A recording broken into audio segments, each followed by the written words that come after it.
Bismillahirrahmanirrahim. Assalamualaikum warahmatullahi wabarakatuh. Kembali lagi bersama saya Andi Alia Mutipa Samsul S dengan NIM D1A121066 dari jurusan Agribisnis kelas C angkatan 2021. Pada kesempatan kali ini saya akan membawakan sebuah materi Pancasila dengan judul Menggali Sumber Historis, Sosiologis, Politis tentang Pancasila sebagai Ideologi Negara. Yang pertama, sumber historis Pancasila sebagai ideologi negara. Pada masa pemerintahan Presiden Soekarno, Pancasila ditegaskan sebagai pemersatu bangsa. Penegasan ini dikumandangkan oleh Soekarno dalam berbagai pidato politiknya dalam kurun waktu 1945 sampai dengan 1960. Namun seiring dengan perjalanan waktu, pada kurun waktu 1960 sampai dengan 1965, Soekarno lebih mementingkan konsep Nasakom sebagai landasan politik bagi bangsa Indonesia.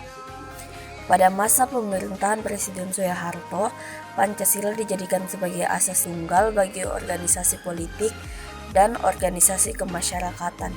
Periode ini diawali dengan keluarnya TAP MPR nomor 2 tahun 1978 tentang pemasyarakatan nilai-nilai Pancasila.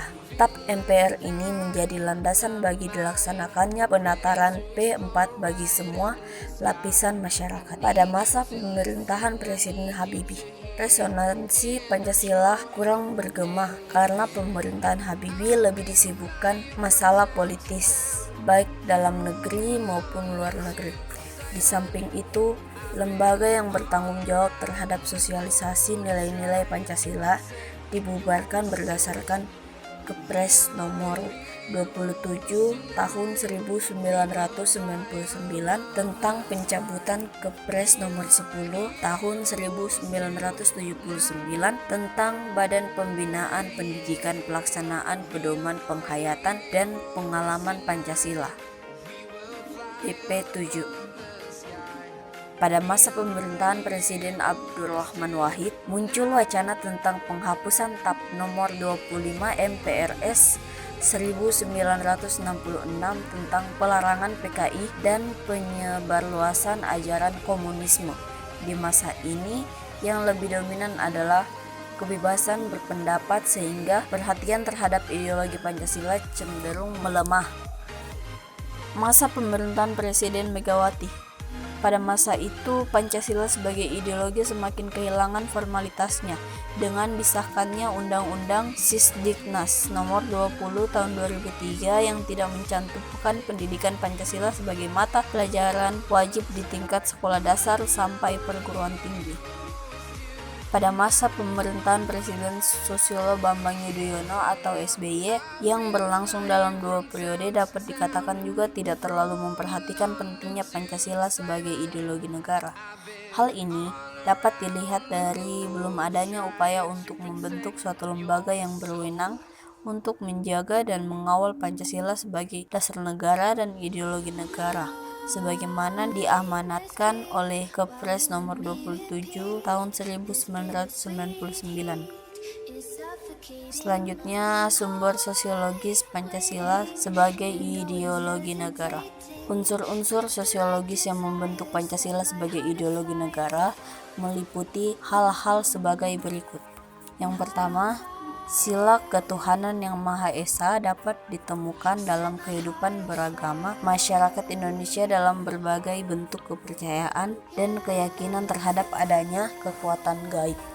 Yang kedua, sila kemanusiaan yang adil dan beradab dapat ditemukan dalam hal saling menghargai dan menghormati hak-hak orang lain, tidak bersikap sewenang-wenang. Yang ketiga, sila persatuan Indonesia dapat ditemukan dalam bentuk solidaritas, rasa setia kawan, rasa cinta tanah air yang berwujud pada mencintai produk dalam negeri. Yang keempat, sila kerakyatan yang dipimpin oleh hikmat kebijaksanaan dalam permusyawaratan perwakilan dapat ditemukan dalam bentuk berbagai pendapat orang lain, semangat musyawarah dalam mengambil keputusan. Yang terakhir atau yang kelima, sila keadilan sosial bagi seluruh rakyat Indonesia tercermin dalam sikap suka menolong, menjalankan gaya hidup sederhana, tidak menyolok atau berlebihan. Selanjutnya, sumber politis Pancasila sebagai ideologi negara.